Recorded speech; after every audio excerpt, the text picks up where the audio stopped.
আমাৰ গোটেইখিনি ৰেডি হৈ আছে। বৰ্তমান বানৰ পৰিস্থিতিৰ কাৰণে মই এই বিষয়টো চকু দিয়া নাই, কাৰণ আজি যদি আমি পৰীক্ষা পাতিব লাগে, পুলিচে দৌৰিব লাগিব। পুলিচত এখন খেলপথাৰতো পানী নোহোৱাকৈ নাই। সেইকাৰণে জুলাই মাহটো অপেক্ষা কৰি লওঁ, তাৰপিছত এই বছৰতে আমি চব চেছ কৰিম।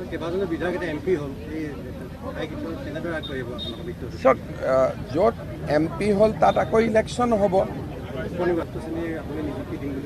আমাৰ গোটেইখিনি ৰেডি হৈ আছে। বৰ্তমান বানৰ পৰিস্থিতিৰ কাৰণে মই এই বিষয়টো চকু দিয়া নাই, কাৰণ আজি যদি আমি পৰীক্ষা পাতিব লাগে, পুলিচে দৌৰিব লাগিব। পুলিচত এখন খেলপথাৰতো পানী নোহোৱাকৈ নাই।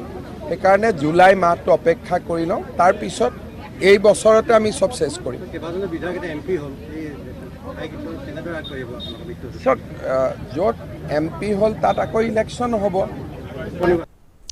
আপোনালোকে ইতিমধ্যে শুনিলে যে আপোনালোকৰ যিবোৰ আসাম পুলিচ আৰু আপোনালোকে ADR এক্সাম আছে, এই এক্সাম আপোনালোকৰ কেতিয়াকৈ অনুষ্ঠিত কৰা হ'ব। অসমৰ মুখ্যমন্ত্ৰী ছাৰে ঘোষণা কৰিছিলে যে আপোনালোকৰ জুলাই মাহত পুলিচৰ ইণ্টাৰভিউ অনুষ্ঠিত কৰা হ'ব বুলি, কিন্তু এতিয়া পুনৰ ঘোষণা কৰিছে যে আপোনালোকৰ যিবোৰ আসাম পুলিচৰ পদ আছে, এই পদসমূহৰ আপোনালোকৰ এক্সাম জুলাই মাহত অনুষ্ঠিত কৰা নহয়। যিহেতু আপোনালোকে গমে পায় আপোনালোকৰ এতিয়া বাৰিষা বতৰ আৰু অসমত এতিয়া আপোনালোকৰ বানপানী হৈ আছে। সেইকাৰণে আসাম পুলিচৰ যিবোৰ পদ আছে, সেই পদসমূহৰ আপোনালোকৰ ইণ্টাৰভিউ এতিয়া অনুষ্ঠিত কৰা নহয়।